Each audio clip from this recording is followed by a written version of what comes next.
Guys প্রথমে এই মামনির ভিডিওটা দেখো, তারপরে ফানি ফানি কমেন্ট করে শোনাচ্ছি। চলো লেটস গো। আমার বন্ধু মা জাদু জানে, জাদু জানে, জাদু জানে রে। আমার বন্ধু মা জাদু জানে। रुको जरा सबर करो।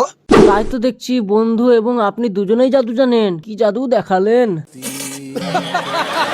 তোমার বন্ধু জাদু জানে কি না জানি না, কিন্তু তোমার বন্ধু থেকে তুমি বেশি জাদু জানো। আমার বন্ধু মা জাদু জানে, জাদু জানে। তোমার বন্ধু জাদু জানে, ফিল্টার জাদু জানে। সঠিক বলেছেন। আমার বন্ধু তো জাদু জানে, কিন্তু তোমার মতো জানে না। এতদিন পর গানটা পূর্ণতা পেল। এর জন্যই ভাবছি বাড়িতে ময়দা শেষ হয়ে গেছে। ময়দা কোথায়? এর জন্য কোনো দোকানে ময়দা পাওয়া যাচ্ছে না। বলেন কি? ওরে বাবা, আমি তো হার্ট অ্যাটাক করে দেবো রে। আমি বিয়ে করব না।